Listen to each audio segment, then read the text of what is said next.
Hi hello అండి, welcome to Bharat special. నేను మీ Bharati.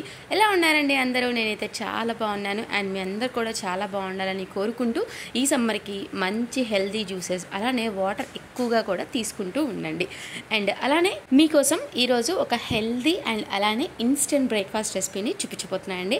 And అలానే అప్పటికప్పుడు చేసుకునే ఇన్స్టెంట్ బ్రేక్ఫాస్ట్ రెసిపీ ఎలాంటి చట్నీలు కూడా అవసరం లేకుండా చూపించబోతున్నాను అనమాట. అండ్ దానికి ముందు మన ఛానల్ కనుక ఎవరైనా ఫస్ట్ టైం చూస్తున్నామంటే ప్లీజ్ సబ్స్క్రైబ్ చేయండి. అలానే పక్కన బెల్ ఐకాన్ కూడా హిట్ చేయండి. సో ఫస్ట్గా ఒక బౌల్ తీసుకొని దానిలోకి గ్రేట్ చేసిన క్యారెట్ని, ఆనియన్స్ని, ఒక్క పచ్చిమిర్చిని సన్నగా తరిగేసి యాడ్ చేసేసి అలానే కొంచెం కొత్తిమీరని కూడా యాడ్ చేసేసి ఇలా చక్కగా మిక్స్ చేసేసుకొని ఉంచుకున్నానండి. అండ్ ఇప్పుడు దీనిలోకి తగినంత ఉప్పును కూడా యాడ్ చేసేసుకున్నాను అనమాట. అండ్ ఇప్పుడు ఇందులోకి 1 కప్పు మల్టీగ్రెయిన్ ఆటాని యాడ్ చేసుకుంటున్నాను అండి. అండ్ ఇది రెడీమేడ్ అయినా పర్వాలేదు, లేకపోతే మీరు ఇంటి దగ్గర పట్టించిందైనా కూడా పర్వాలేదన్నమాట. సో 5-6 రకాలు కలిపి పట్టించిన పిండి అండి. అండ్ అలానే 1/2 కప్పు రాగి పిండినమాట.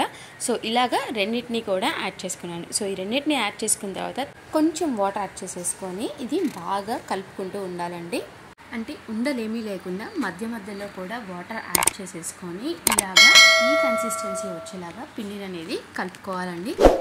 ఇప్పుడు ఇది పక్కన పెట్టేసేసుకొని ఇప్పుడు మనం స్టవ్ మీద ఒక ప్యాన్ పెట్టేసేసుకొని హీట్ చేసేసుకోవాలండి.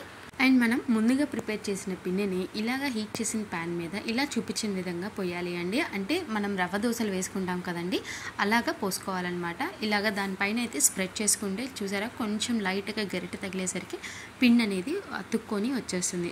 అందువల్ల మనం గరిటెతో స్ప్రెడ్ చేయకుండా జస్ట్ పిండిని అలాగా రవ్వ దోశ ఇలా పోసేసుకొని ఇలాగా కొంచెం ఆయిల్ అప్లై చేసేసుకోవాలండి. అండ్ దీన్ని మీడియం ఫ్లేమ్లో మాత్రమే కుక్ చేసుకోవాలండి. అప్పుడే ఇది బాగా క్రంచీగా సాఫ్ట్గా చాలా టేస్టీగా వస్తుందండి.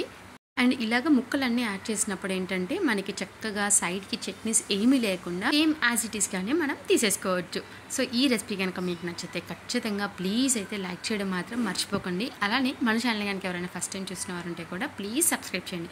అలానే మనకి ఎన్ని దోశలు కావాలంటే అన్ని దోశలు చక్కగా అతుక్కోకుండా ప్రిపేర్ చేసేసుకొని తినేసేయచ్చు. సో చూసారు కదండి, చాలా ఈజీగా ఇన్స్టెంట్గా ఎలా ప్రిపేర్ చేసుకోవాలి. ఈ బ్రేక్ఫాస్ట్ని మీకు నచ్చితే కనుక మీ వాల్యుబుల్ కామెంట్స్ని కామెంట్ సెక్షన్లో కామెంట్ చేయండి.